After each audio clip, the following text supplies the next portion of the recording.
bagi kita semua. Yang terhormat Bapak Ibu dosen penguji UKIN. Perkenalkan, nama saya Matilde Slingilio dengan NIM 25869052520. Saat ini saya mengajar sebagai guru pastoral dan katekese Sekolah Menengah Agama Katolik Negeri Keron. Saya adalah mahasiswa PPG dalam jabatan periode 1 tahap 4 LPTK Santo Yakobus Maroko. Video ini merupakan dokumentasi praktik pembelajaran uji kinerja yang saya laksanakan pada tanggal 15 Januari 2026 di kelas 11 di Sekolah Menengah Agama Katolik Negeri Keron dengan topik sila-sila pastoral kedua tentang kitab suci. Selamat menyaksikan. Bersalam.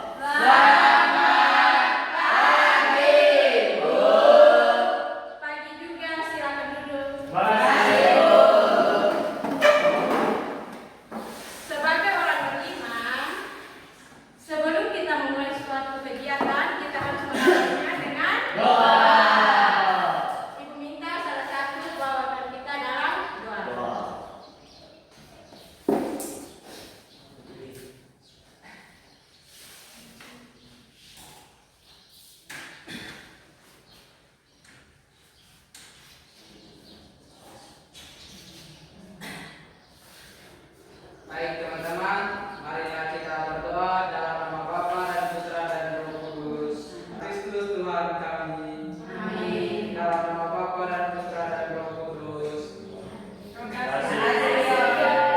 Apa kabar hari ini? Baik.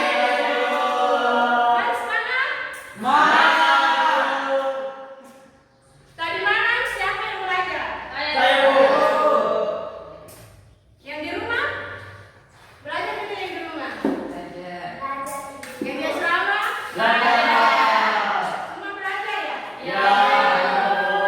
Kalian belajar apa? Kita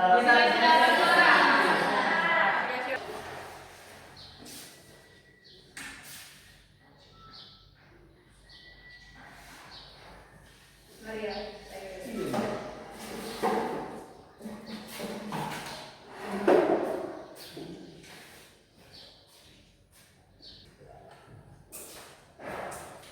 Selanjutnya,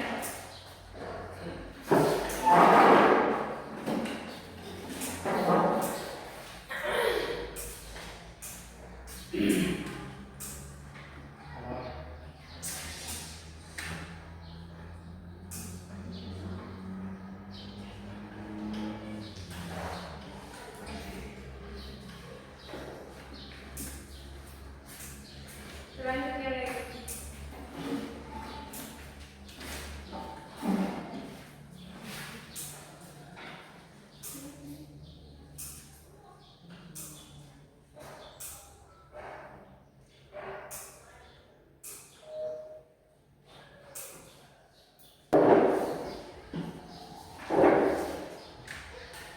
Kalian hanya 11 orang ya? Ya.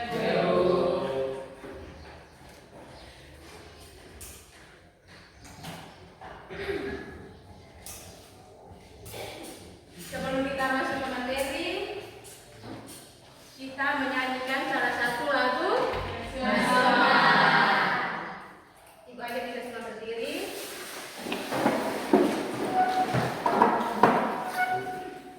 Ibu minta tolong Lala membawakan lagu. Garuda. Garuda Pancasila.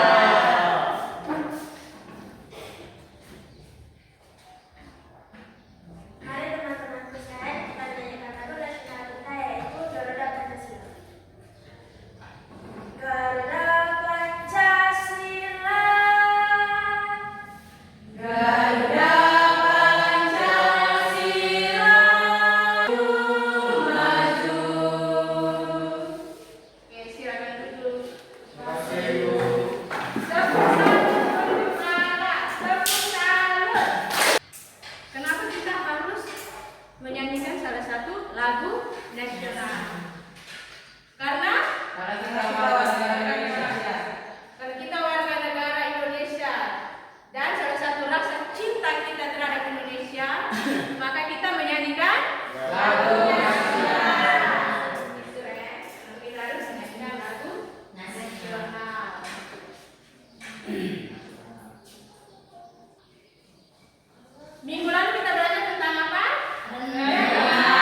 kalian dengar.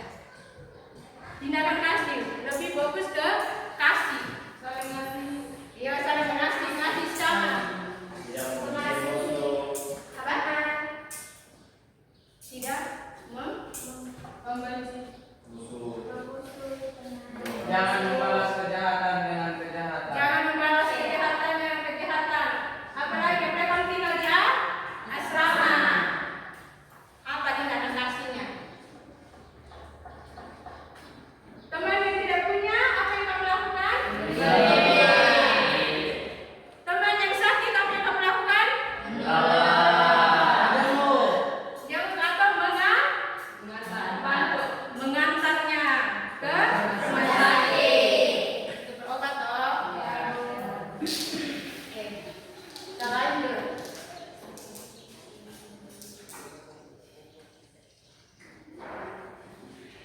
Yuk minta kalian baca sama-sama Injil Yohanes bab 13 ayat 34 sampai 35. Baca itu maksudnya. Bisa lihat toh? Bisa. Dihitung sampai 3, baca sama-sama. Yang suaranya agak keras ya. 1, 2, 3. Aku memberikan perintah baru kepada kamu, yaitu supaya kamu saling mengasihi, sama seperti aku telah mengasihi kamu. Demikian pula kamu harus saling mengasihi. Dengan demikian semua orang akan tahu bahwa kamu adalah murid-muridku, yaitu jikalau kamu saling mengasihi. Paham teks ini? Paham. Ada pertanyaan ya? Apa perintah baru yang disampaikan Yesus dalam ayat ini? Saling mengasihi. Saling mengasihi. Saling mengasihi satu sama lain. Kalian pernah lakukan? Pernah. Yang kedua, lanjut ke materi kita hari ini. Yang pertama itu tentang pengertian kitab suci menurut arti teologis. Pengertian kitab suci menurut arti teologis. Di situ kitab suci adalah sabda Allah yang ditulis Di bawah ilang Roh Kudus. Sabda Allah yang ditulis di bawah ilang Roh Kudus. Itu pengertian dari kitab suci menurut arti teologis. Nah, melalui membaca kitab suci siapa yang berbicara? Allah berbicara kepada manusia. Di situ Allah berbicara kepada manusia. Agar manusia mengerti kehendaknya, agar manusia itu mengerti kehendaknya, mengerti di firman-Nya. Yang kedua kita lihat tentang pengertian membaca kitab suci. Yang pertama itu membaca dengan iman. Membaca kitab suci itu bukan sekedar memahami teks, bukan sekedar memahami teks, tetapi di situ kita berjumpa dengan Allah. Maka dibutuhkan sikap apa di situ? Iman, berdoa, dan berterbukan pada Roh Kudus. Dibutuhkan sikap iman, doa, dan keterbukaan pada Roh Kudus. Ini gambar bersati lagi membaca kitab suci.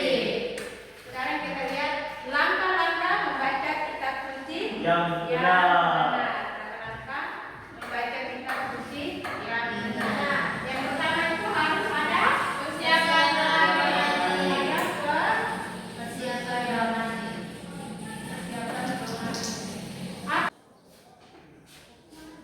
Selanjutnya,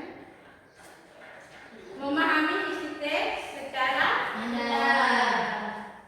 Yang pertama, perhatian konteks dan kesatuan seluruh kitab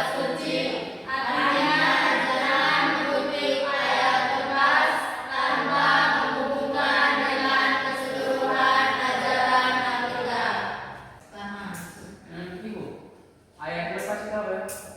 Oke. Hieronymus tanya, apa yang maksud dengan ayat lepas? Kalian bisa buka sama-sama Injil Markus.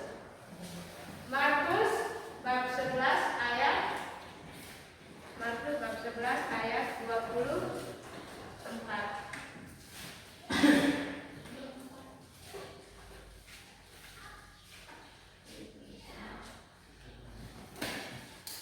Markus bab 11 ayat 24. Kita baca sama-sama ya. Baca cukup di ayat 24. 1, 2, 3.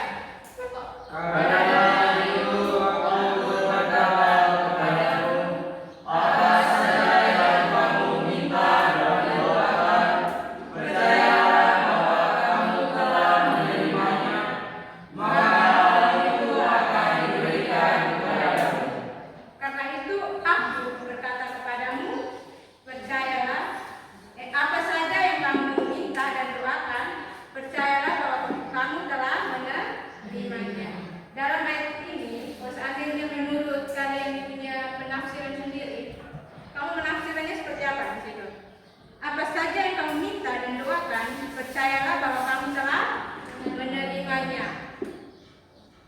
Apa saja yang kamu minta dan doakan, pasti Tuhan berikan. Mungkin sejak tafsiran kita seperti itu. Kita beranggapan bahwa teks itu menyampaikan kepada kita bahwa di saat kita doa apapun, Tuhan harus mengabulkan. Jadi maksud ayat atas itu kita harus memainkannya secara keseluruhan dengan teks kita sendiri. Jadi kita menafsirkan dengan kita punya tafsiran sendiri. Mungkin saja kita punya tafsiran itu keliru. Tafsiran bisa keliru. Makanya harus begitu. Kita harus mengaitkan dengan teks kitab suci yang lain. Teks kitab suci keseluruhan. Itu ada yang di poin ke bawah. Itu. Tafsiran itu harus sesuai dengan iman gereja. Bukan interpretasi pribadi yang benar. Itu dia sudah jawab di yang poin kedua.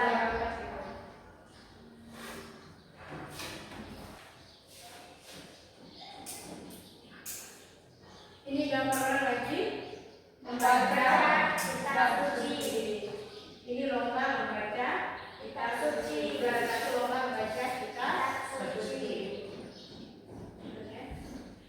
Cara praktis membaca dengan kitab suci atau metode Lectio Divina. Menggunakan metode Lectio Divina. Metode Lectio Divina. Ada berapa bagian di situ? 3, 4. Ada 5. Yang pertama itu Lectio. Yang kedua Meditatio. Yang ketiga Oratio. Yang keempat Contemlatio. Yang kelima Actio. Lectio itu artinya apa? Membaca dan memahami isi teks. Membaca dan memahami isi teks. Meditatio Merenungkan dan mendengarkan apa yang Tuhan katakan. Oratio Berdoa mengakui sabda Allah. Contemplatio Tinggallah dalam dirinya dan merasakan kehadiran Tuhan. Actio Membawa sabda ke dalam kehidupan sehari-hari. Oke, sekarang ibu aja mohon kalian semua berdiri, kita nyanyi sama-sama lagu baca kitab suci. Siapa yang bisa bantu kita?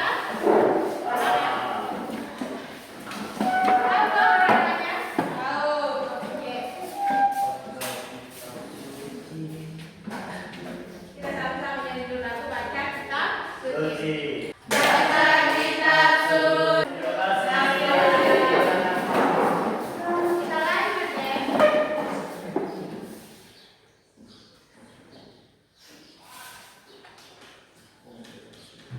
Ini ada empat gambar.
Sudah,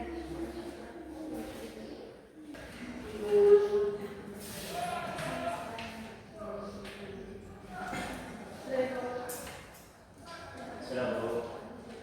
Sudah. Ya, Bu. Siapnya, bersen. Nanti semua kelompok yang maju, bukan perwakilan ya. Iya, Semua Bu. kelompok yang maju. Kita mulai dari kelompok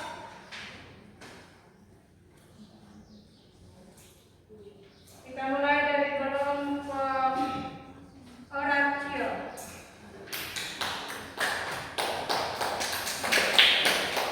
Atau kelompok Tiga. kita masuk kelompok 3.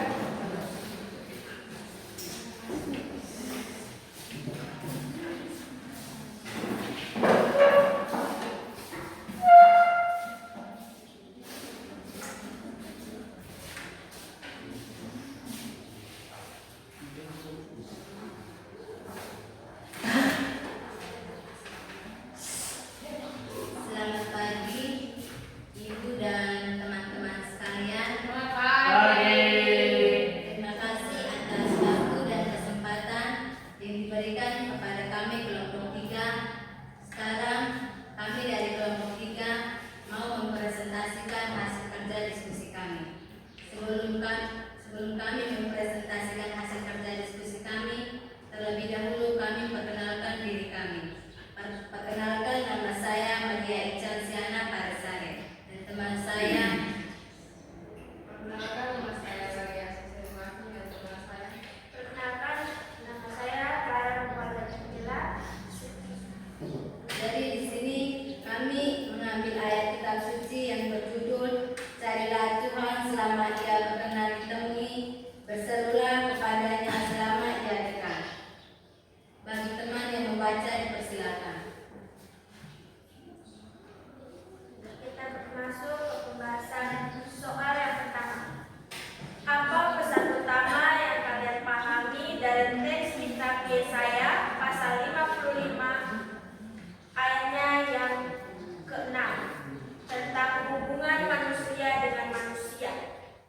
Jadi teman-teman, ayat ini mengajarkan kita bahwa hubungan manusia dengan Allah bersifat aktif, dibangun melalui pencarian doa dan kesungguhan hati selama kesempatan itu masih ada. Lanjut, pembahasan soal nomor 2. Mengapa doa itu penting sebagai bentuk cinta dan kedekatan kita dengan Allah? Mengapa? Ya karena doa itu penting karena melalui doa kita membangun hubungan yang hidup, penuh kasih dan dekat dengan Allah. Bukan sekedar kewajiban, melainkan ungkapan cinta dan iman. Lanjut, pembahasan soal nomor 3.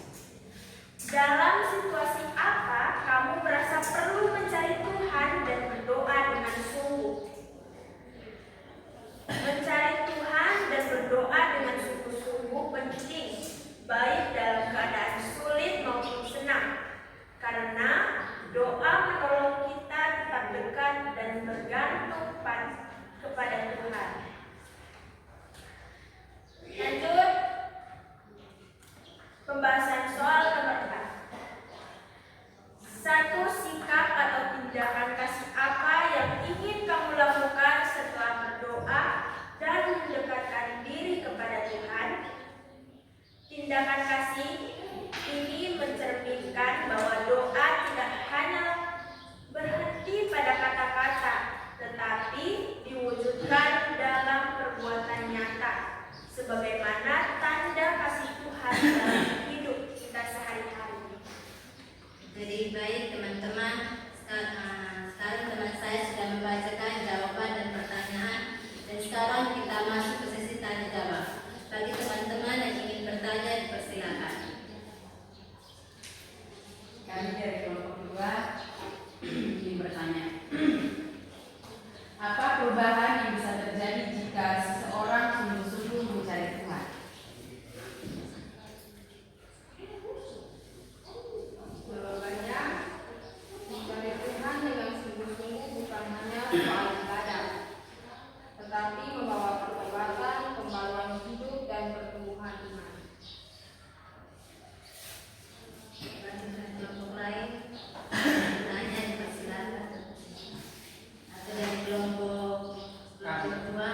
Sudah pas pertanyaan jawabannya? Tidak. Kami mau bertanya. Bagaimana makna cerita Tuhan selama Ia berkenan dapat dipahami dalam konteks kebersamaan manusia dan anugerah Allah? Apakah ini menekankan usaha manusia atau inisiatif Allah? Jelaskan.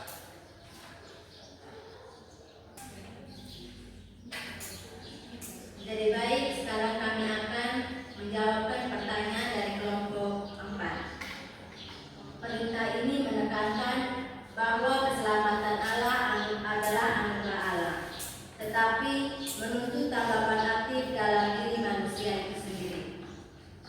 Bagaimana dari kelompok 4? Jawabannya sudah pas.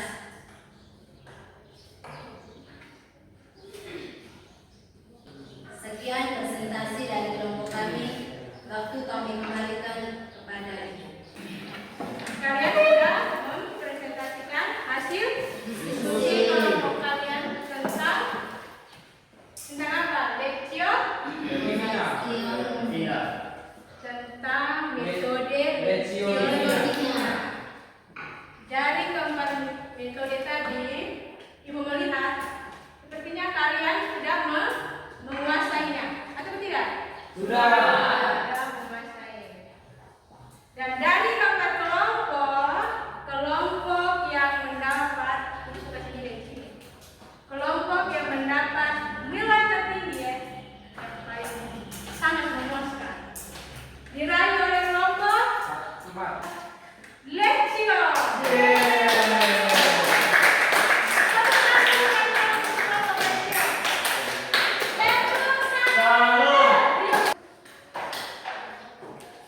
Apakah kalian senang belajar materi hari ini?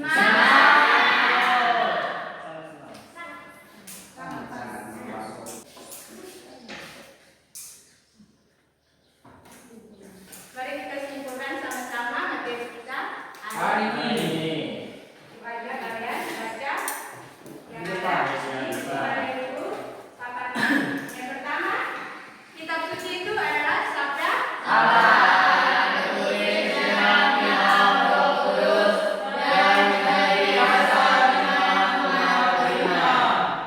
Kamu tugas. Gambarlah peta struktur kitab suci perjanjian lama dan perjanjian ini ya, peta ini. Tadi kita mengawalinya dengan doa.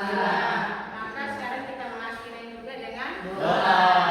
Kita berdiri dari pemikirnya putringan itu adalah doa. Kirtanio. Mari Ibu dan teman-teman, sebelum kita mengakhiri pembelajaran kita pada pagi hari ini, marilah kita bersatu dalam doa. Dalam nama Bapa dan Putra dan Roh Kudus. Amin. Namamu kami puji kini dan sepanjang segala masa. Amin. Dalam nama Bapa dan Putra dan Roh Kudus. Amin. Silakan duduk. Thank you.